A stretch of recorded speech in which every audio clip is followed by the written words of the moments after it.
Next up is the English, who are very different than both the Dutch and the Spanish. The first permanent English colony was founded in Jamestown by the Virginia Company, which is a joint stock company from London. The main attraction to the Americas was the chance of finding gold and finding a passage to the Indies, which was the same for almost every single country that landed in the Americas. The Virginia Company only intended to last a few years and then reap the profits.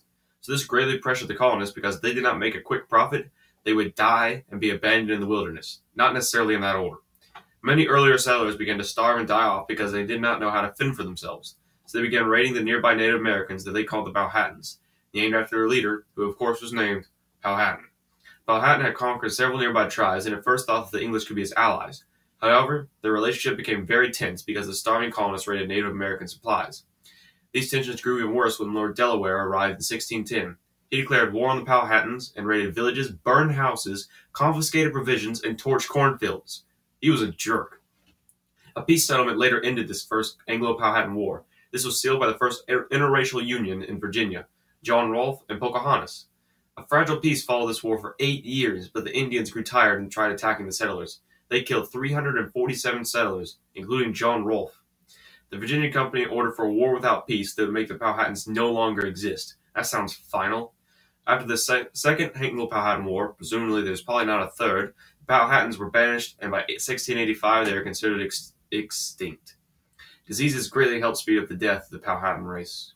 The English settlers were very similar to the Spanish in their treatment of Indians, which is not a good thing, but they were very different in their political ways, which is a good thing, because the English settlers tried creating a more democratic country with assemblages like the House of Burgesses in 1619. The English also migrated many more people, whereas the Dutch, French, and Spanish just intermarried with the local natives. The new English settlers brought over new ideas of religious freedom, with colonies like Maryland being a safe haven for Catholics and Pennsylvania being founded for Quakers. The places where these early English colonies settled were very prosperous and led to a great amount of cash crops, which led to a shortage in labor, and they turned to slavery, which is another not such good thing. And this last country is France. And they called their new settlement New France. And that's about as original as all the other ones. Like Spain settled in New Spain, England settled in New England, the Dutch settled in the New Netherlands, and they all settled in the New World. There is not much creativity in this New World, I guess. The father of New France, Samuel de Champlain, was very friendly with the nearby Huron Indians and helped them defeat their enemies, the Iroquois. This led to lasting friendship between the Huron Indians and the French, and a lasting hatred between the Iroquois and the French. The French colonists were ruled by their king, and they did not have a trial with jury, nor did they elect representatives. This is very different than the English settlements. The population of Catholic New France grew very slowly.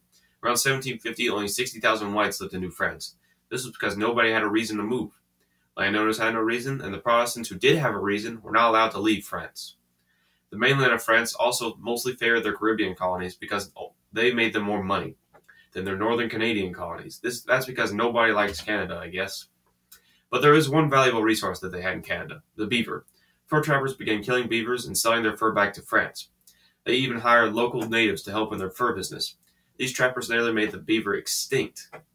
And also, some French Catholic missionaries tried to convert Indians to Christianity, but they were tortured and made very few converts. So the three main things the French sought for were fur, souls, and empire. The French tried to stop the expansion of the British and Spanish by planting in several colonies near their borders, but this did not stop them for long.